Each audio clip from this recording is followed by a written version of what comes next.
안녕하십니까, 박훈탁TV입니다. 미국 백인 특권층 자식들이 테러리스트 안티파 폭동을 주도하고 있습니다. 보스턴과 아틀란타에서 안티파 폭동이 발생했는데 이것은 억압받는 소수인종의 폭동이 아닙니다. 이 안티파 폭동의 주동자들이 백인 억만장자 자식들로 드러났습니다. 방송 전에 한 말씀 드리겠습니다. 여러분들 잘 아시다시피 제가 해임 취소 행정소송 진행하고 있고 광주가 제기한 터무니없는 손해배상 청구 소송도 준비하고 있습니다. 제가 많이 힘들고 어렵습니다. 제 방송에는 광고도 잘 들어오지 않습니다. 여기 후원 계좌 있습니다. 자율 구독료 내는 셈 치고 좀 도와주시기를 간곡하게 부탁드리겠습니다. 그리고 제 방송에 유료 회원으로도 많이 가입해 주시기를 부탁드리겠습니다. 브라이언 캠프 조지아 주지사가 최근에 발생한 폭력 시위에 대처하기 위해서 1월 26일 비상사태를 선포하고 최대 1,000명의 조지아주 방위군을 투입할 수 있도록 허용했습니다. 비상사태는 즉시 발효되었고 주지사가 연장하지 않으면 2월 9일에 종료됩니다. 비상사태 선언문은 불법 집회, 폭력, 노골적 폭력 위협, 국가의 평화와 평온을 파괴하고 인명과 재산에 존재하는 위험으로 인해 비상사태를 발동한다고 썼습니다. 복면을 쓴 폭도들이 아틀란타 경찰청 앞에서 폭죽을 터뜨려 대형 유리창을 산산조각내고 벽을 반경찰 낙서로 덮었습니다. 지역 보도에 따르면 벽돌과 돌이 부동산에 던져져서 최소 3개의 사업체가 피해를 입었습니다. 어떤 경우에는 시위대가 망치를 사용해서 창문을 부수기도 했습니다.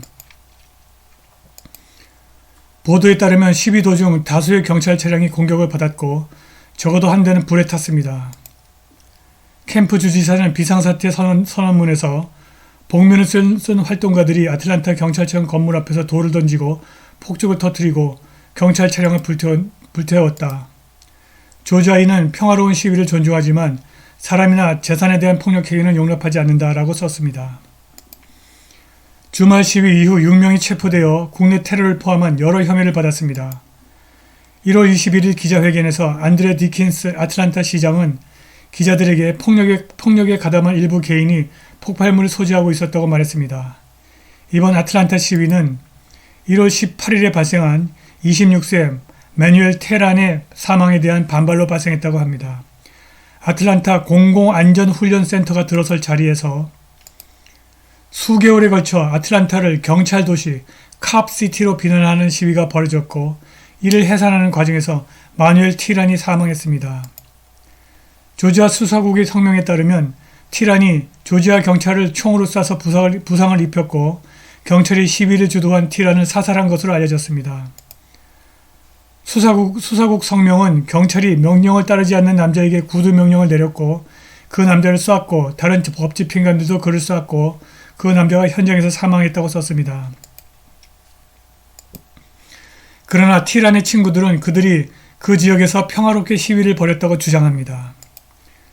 캠프 조지아 주지사의 비상사태 선언은 지난 1월 10일 테네시주 멤피스에서 정차 중 흑인 남성을 살해한 혐의로 기소된 5명의 흑인 멤피스 경찰관이 2급 살인 혐의로 기소된 이후 이번 주말에 더 많은 시위가 예상되는 가운데 나온 것입니다.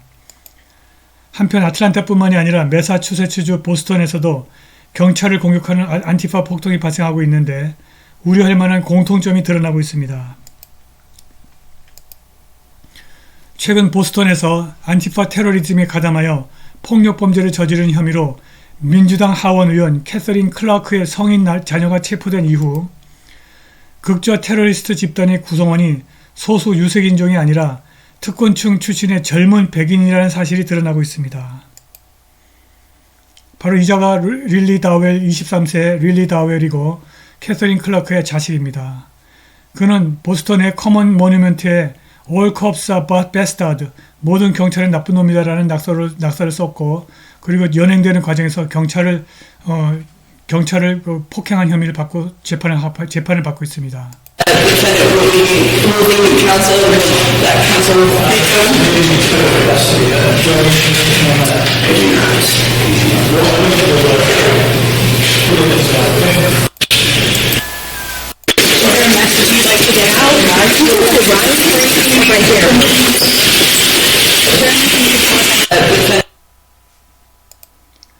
왜 안티파 폭력이 반복될까요? 백인 특권층이 안티파 테러리즘에 가담하는 이유는 무엇일까요? 아틀란타에서 폭력 사태를 저지른 안티파 반란자들도 백인 특권층 자식이었습니다. 안티파 반란자들 대부분이 지난 주말 아틀란타를 공포로 몰아넣었고 공공안전시설을 몇 달 동안 점거했으나 주민의 환영을 받지 못했습니다. 경찰을 공격하고 아틀란타 도심에 피해를 입힌 안티파 범죄자들은 체제에 도전하는 억압받는 소수인종이 아닙니다. 놀랍게도 아틀란타의 테러리스트들은 엄청난 부와 특권을 가진 자들의 자식입니다. 토요일 밤 경찰 순찰차를 불태우고 몇몇 상점을 약탈한 프란시스 캐롤은 부시 가문이 집성촌을 이루고 있는 메인주 켄벙크포트 출신입니다. 바로 이자가 프란시스 캐롤입니다. 켄벙크포트는 화려한 도시임을 우리는 알고 있습니다. 프란시스 캐롤은 요트를 소유한 수백만 달러 규모의 재산을 소유한 가족의 자손이며 대혼란을 일으키기 위해 아틀란타로 오기 전에 부모의 저택에서 살았습니다. 뉴욕포스트의 앤디 은고 기자는 캐롤이 12월 13일에 체포되어 국내 테러, 가정폭행 및 기타 혐의로 기소된 6명 중 1명이라고 언급했는데 그들은 모두 트위터를 통한 크라우드 펀딩으로 자금을 마련한 활동가들에 의해서 보석으로 구제되었습니다. 이들이 그 6명의 테러리스트들입니다. 이번에 체포되었다고 풀려난 이 6명 중 세레나 허탈은 아이다호주 토박이인데 캘리포니아주 클레어몬트에 있는 연학비 82,000달러의 피처 칼리지를 졸업했습니다.